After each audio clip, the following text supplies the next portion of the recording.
था, जहां तक मैंने देखा रहा, और आई एम श्योर कि आपके साथ भी हुआ होगा अगर आप आर्ट्स के स्टूडेंट हैं तो, कि जब भी कोई आपसे पूछता है कि भाई 12th हो गई क्या, तो आप कहते हैं हाँ। साइंस, तो आप कहते हैं नहीं। कॉमर्स, तो आप कहते हैं नहीं, आर्ट्स से पास किया है।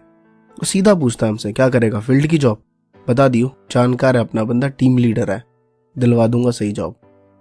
जहां तक मुझे ऐसा लगता है कि 100 में से 30% स्टूडेंट ऐसे हैं जो इन बातों से कहीं ना कहीं अपने आप को पूरा डीमोरलाइज कर लेते हैं, और उनमें से 20% ऐसे स्टूडेंट होते हैं जो बहुत कुछ कर सकते थे बट सिर्फ और सिर्फ कोई छोटी मोटी जॉब के चक्कर में पड़ जाते हैं, क्योंकि उनके माइंड में एक सर्कुलेट आ जाता है, यार मैंने तो आर्ट्स ली थी, और मैंने आर्ट्स इसलिए ली थी कि मुझे पढ़ना नहीं है, तो मेरा तो कोई फ्यूचर ही नहीं है।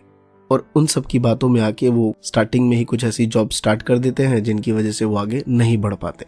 तो दोस्तों, मैं आपको प्रूफ के साथ और 100% गारंटी देके कह सकता हूं कि आज के डेट में सबसे ज्यादा अगर अपॉर्चुनिटी और सबसे ज्यादा पैसा अगर किसी फील्ड में है तो वो आर्ट्स के स्टूडेंटों के फील्ड में। जी हाँ दोस्तों, ये मैं पूरा प्रूफ के साथ कह रहा हूं आपको, सबसे ज्यादा अपॉर्चुनिटी आर्ट्स के स्टूडेंटों में। तो दोस्तों, मैं यहाँ पे सबसे पहले आपको सारे कोर्सेज के नेम बता देता हूँ, उसके बाद वन बाय वन हम सभी को डिटेल करेंगे।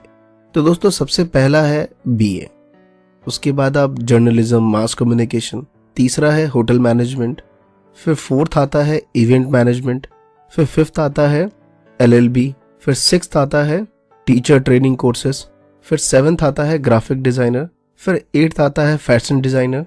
और दोस्तों, लास्ट के जो 2 हैं वो मुझे लगता है बहुत ही ज्यादा इंटरेस्टिंग होते हैं बाकी सभी बच्चों के लिए वैसे तो, लेकिन लास्ट के 2 ज्यादा हैं। जैसे कि लास्ट 9th नंबर पे मैंने इसे रखा है प्रोफेशनल आर्ट्स।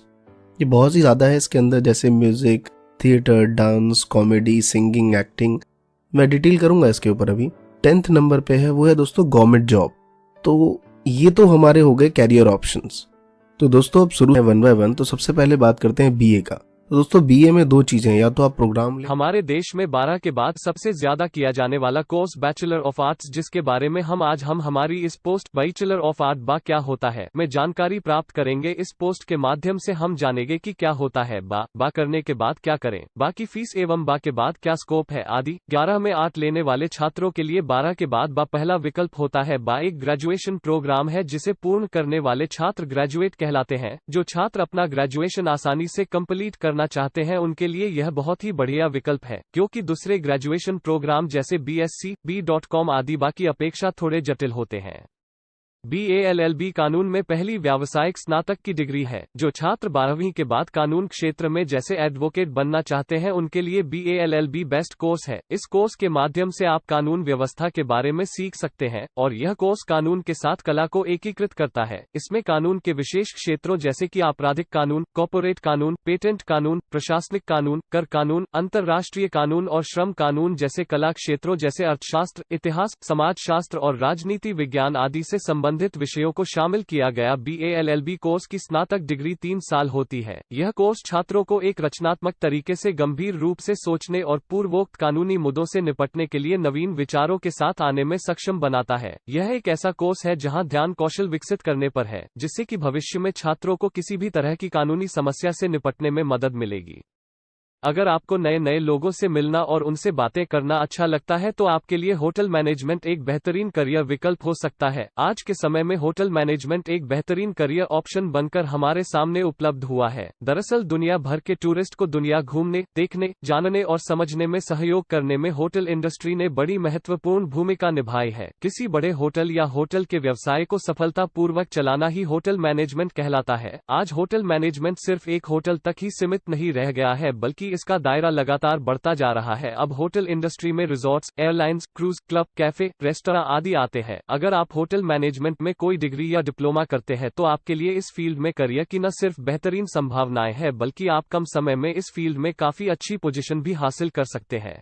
इवेंट मैनेजमेंट से जुड़े लोग किसी व्यावसायिक या सामाजिक समारोह का आयोजन करते हैं। इसमें मुख्य रूप से फैशन शो, संगीत समारोह, शादी समारोह, थीम पार्टी, प्रदर्शनी, corporate seminar, product launching, premiere के प्रोग्राम शामिल होते हैं। इवेंट मैनेजर क्लाइंट या कंपनी के बजट को ध्यान में रखकर प्रोग्राम का आयोजन करते हैं। होटल या हॉल बुक करने, साज सज्जा, एंटरटेनमेंट, लंच, डिनर के लिए खास तरह के मेन्यू को तैयार करवाने, गेस्ट के स्वागत तक की व्यवस्था इवेंट मैनेजमेंट ग्रुप में शामिल लोगों को करनी होती है। कोर्स 12वीं के बाद किया जा सकता है। हालांकि इसके पहले लिए ट्रेनिंग या कोर्स की जरूरत नहीं पड़ती थी, लेकिन अब स्नातक और स्नातकोत्तर स्तर पर इस क्षेत्र में सर्टिफिकेट या डिप्लोमा कोर्स कराया जा रहा है। पीजी डिप्लोमा करने के लिए किसी भी विषय से आपको स्नातक होना चाहिए। पत्रकारिता यानी मास कम्युनिकेशन समय के साथ काफी बदल चुका है। नई नई तकनीकों के कारण अब पत्रकारिता के कई प्लेटफॉर्म देखने को मिल रहे हैं। प्रिंट, रेडियो और टीवी के बाद पत्रकारिता का भविष्य वेब पर आ गया है। अगर आपकी दिलचस्पी समाचार दुनिया में घट रही घटनाओं और लिखने में है तो आप इस फील्ड में आ सकते हैं। पत्रकारिता में करियर बनाने के लिए किसी भी स्ट्रीम से 12वीं पास होना जरूरी है। 12वीं के बाद आप चाहें तो डिप्लोमा, सर्टिफिकेट या डिग्री कोर्स कर सकते हैं। भारत के कई बड़े कॉलेजों में डिग्री लेवल पर मास मीडिया की पढ़ाई होती है। अगर आप ग्रेजुएशन के बाद पत्रकारिता की पढ़ाई करना चाहते हैं तो यह आपके लिए ज्यादा फायदेमंद होगी। ग्रेजुएशन के बाद PG diploma in mass communication, diploma in public relation कर सकते हैं। वहीं सीधे 2 वर्षीय पीजी डिग्री भी हासिल कर सकते हैं। वहीं पोस्ट ग्रेजुएशन करने के बाद आप सीधे पीएचडी या एमफिल भी कर सकते हैं। Thanks for watching. Subscribe to my channel Gyani Baba.